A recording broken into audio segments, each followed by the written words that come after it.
After 60, many people start paying closer attention to what they eat, especially when it comes to foods labeled as healthy. But there's something most people rarely stop to think about. What if some of the foods you've trusted for years don't always feel exactly the same in every situation?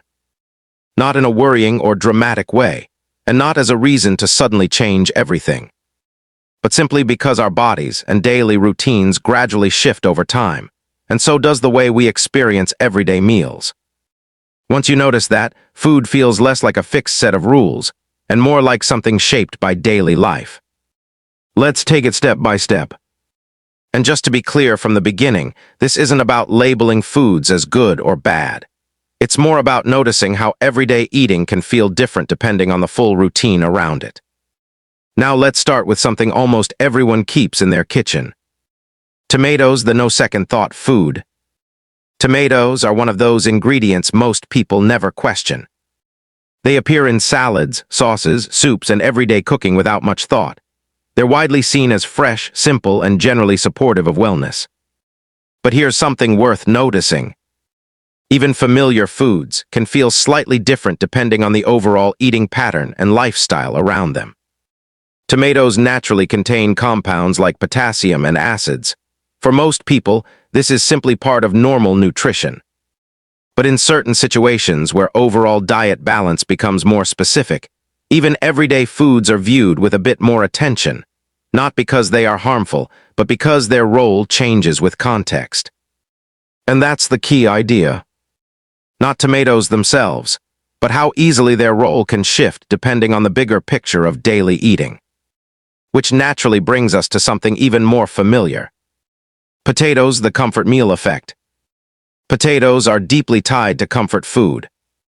They appear in home-cooked meals, family dinners, and traditional dishes across many cultures. They also provide useful nutrients and can be part of a satisfying meal when prepared in simple ways. But potatoes are also rich in starch, which behaves differently depending on portion size and how often they appear in meals. And this is where people sometimes begin to notice subtle differences over time, not as a rule, but as a personal experience. Some meals feel heavier or more filling than before, not because the food has changed, but because daily routines and activity levels naturally evolve. This is why eating guidance often leans toward variety rather than strict rules. And once that idea settles in, another thought naturally appears. What about foods that are often described as especially healthy? BETS, when superfood is just a label. Beets are often highlighted in wellness spaces for their deep color and natural plant compounds. They're commonly linked with circulation support and general vitality, which is why they show up in juices and health-focused routines. But here's something most people don't really pause on. Even foods with strong reputations are still just natural foods, and their effects can feel slightly different depending on the rest of the diet and individual sensitivity. Beets contain naturally occurring compounds like oxalates, which are simply part of their structure. For most people, this doesn't change anything in daily life. But it does remind us of something important. Superfood is not a scientific guarantee. It's just a way people describe foods that feel especially nutrient-rich. And once that clicks, attention naturally shifts to something even more familiar. Spinach, the most overlooked daily green. Spinach is one of those greens that feels almost automatic in healthy eating. It shows up in salads, smoothies, and cooked meals, and is widely seen as nutrient-rich and supportive of general wellness. Because of that reputation, it often becomes a daily habit without much variation. But like many leafy greens, spinach also contains naturally occurring compounds such as oxalates as part of its natural structure. At this point, something becomes clear. This isn't really about four foods at all. It's about how easily a healthy label can make us stop noticing how meals actually fit together in real life. But eating doesn't happen in labels. It happens in daily routines. So instead of asking, is this food healthy or not, a more useful question becomes, how often is this part of my usual meals, and what else is it paired with? Because food never works alone. It always works as part of a larger daily rhythm. And when you think in terms of real meals instead of categories, things naturally feel simpler. So what does that look like in everyday life? It doesn't mean removing foods like tomatoes, potatoes, beets, or spinach.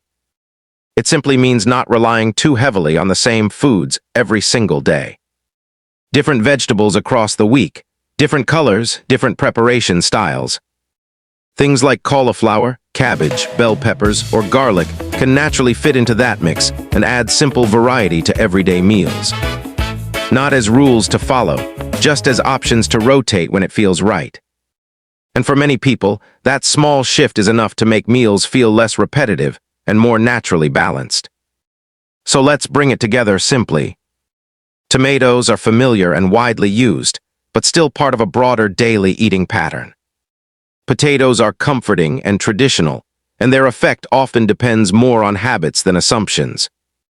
Beets are often seen as especially powerful, but still just one part of a much wider diet. And spinach, despite its strong reputation, works best when it's not the only green showing up every day. The main idea is simple. It's not about perfect food choices. It's about the rhythm of what you eat over time. You don't need to worry about the foods you've enjoyed for years. But it can be helpful to stay aware of how your meals come together naturally over time. Because in the end, it's